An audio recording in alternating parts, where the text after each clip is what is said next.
Bonjour à tous, aujourd'hui on va parler de 4 pièges à éviter absolument en cas de hernie discale lombaire. Avant toute chose, ce que je vais dire ne va pas concerner certains cas de figure. Évidemment, si vous avez une paralysie ou une perte de force évolutive au niveau des jambes, si vous avez une douleur intense la nuit avec de la fièvre ou encore de l'incontinence ou même d'autres choses encore moins drôles, là il vaut mieux voir ça avec votre médecin parce qu'il y a sûrement un traitement spécifique pour ça. Maintenant que c'est dit, on peut passer au premier point. Le premier piège, c'est d'éviter certains mouvements au long terme. Quand on a une douleur aiguë comme un lumbago, c'est normal d'éviter temporairement certains mouvements et après quelques jours, quelques semaines, la douleur passe et on se remet à bouger normalement. Mais quand la douleur persiste pendant plusieurs mois, voire plusieurs années, si on continue à éviter certains mouvements comme se pencher en avant, on risque de développer une hypervigilance au niveau du dos. Mais qu'est-ce que c'est que l'hypervigilance ? Imaginez cette situation. Vous travaillez dans une grande entreprise avec au sommet le PDG qui supervise toutes les divisions de l'entreprise. Il reçoit tous les mois un rapport d'activité de chaque division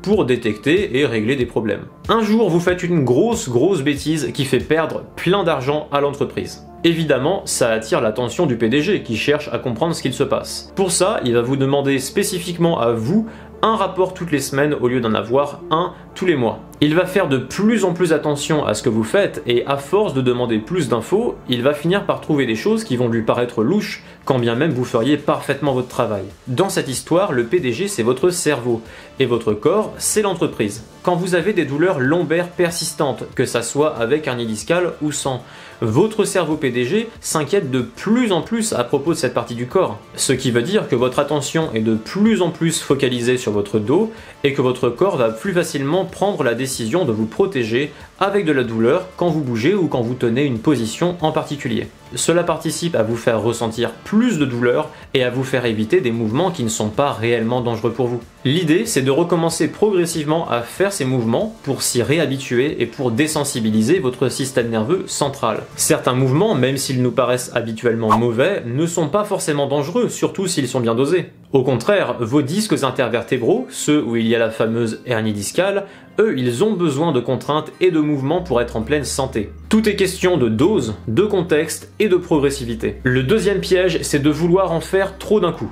Je ne suis pas en train de dire qu'il suffit de tout refaire comme avant, du jour au lendemain, et basta. Parfois ça marche, mais dans la plupart des cas, il vaut mieux y aller progressivement. Vivre avec une douleur persistante, c'est un petit peu comme vivre avec une personne de très mauvaise humeur. Si vous débarquez dans sa chambre en lui tapant comme ça sur l'épaule et en lui demandant plein de services, vous allez vous faire rembarrer, c'est normal. Par contre, si vous essayez de mieux comprendre pourquoi cette personne est de mauvaise humeur, si vous y allez progressivement, de différentes façons, si vous détournez son attention, si vous changez le contexte, là, vous avez plus de chances d'y arriver. Il s'agit donc de ne pas avoir peur de la douleur, mais de ne pas l'ignorer complètement non plus. Lorsque vous arrivez à viser juste, c'est-à-dire ni trop ni pas assez, et que vous maintenez ça dans le temps, vous avez un maximum de chances de bien récupérer. Le troisième piège, c'est de se reposer sur des thérapies alternatives. Et je sens que je vais me faire plein, mais alors plein d'amis grâce à cette partie de la vidéo. Et vous savez quoi ? C'est pas si grave que ça. Je sais que le sujet est chaud bouillant, mais je vais quand même essayer de vous expliquer mon point de vue. Alors ne vous inquiétez pas, si vous aimez l'huile essentielle de verveine ou la sophrologie,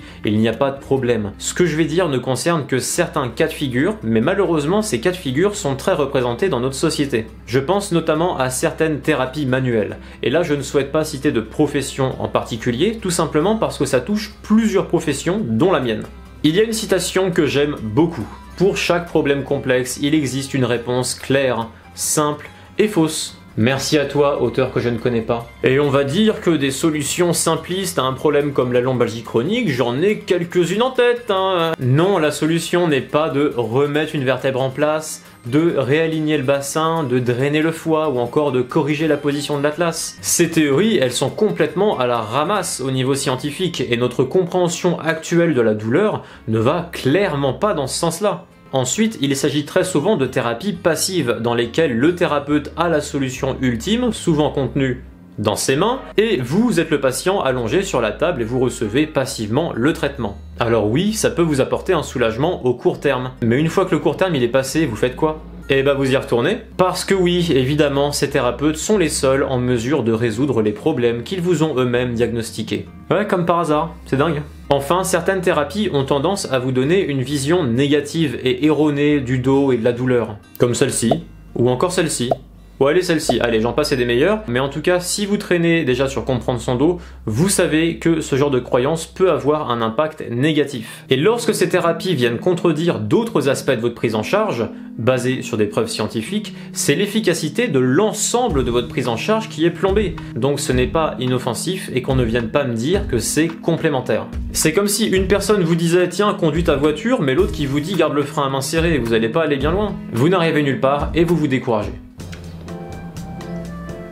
Je tiens à préciser rapidement que tout n'est pas rose du côté des thérapies conventionnelles, je suis d'accord. Le quatrième et dernier piège, c'est de négliger son style de vie. On a tendance à penser que c'est un détail, un bonus, mais en réalité c'est beaucoup plus important que ça. Par style de vie, je veux parler de votre sommeil, de votre stress, de l'alimentation, de l'activité physique, la vie sociale et la vie professionnelle. Ça va peut-être vous surprendre, mais des facteurs comme les troubles du sommeil, l'anxiété, la dépression sont bien plus corrélés à la douleur que des choses comme la posture ou la taille de la hernie. À ce propos, la taille de la hernie n'est pas tellement associée à la présence de douleur, c'est surtout l'inflammation qui va rendre tout ça douloureux. Maintenant, qu'est-ce que vous pouvez faire pour mieux gérer tout ça? Ça peut être par exemple trouver des moyens de mieux dormir, en qualité ou en nombre d'heures de sommeil. Ça peut être trouver des activités physiques qui vous plaisent et qui vous sont accessibles maintenant, améliorer votre alimentation si vous avez tendance à vraiment abuser sur la malbouffe, ou encore, et c'est tout aussi important, découvrir de nouveaux endroits, de nouvelles expériences, de nouvelles personnes, etc.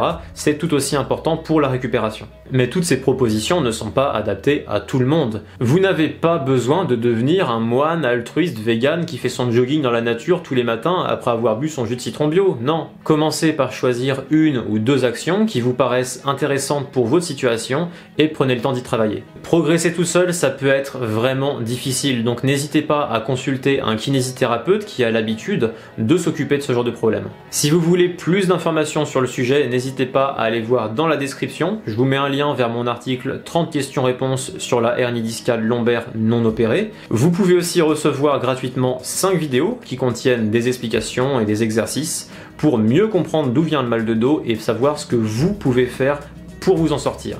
Merci d'avoir regardé la vidéo et à bientôt.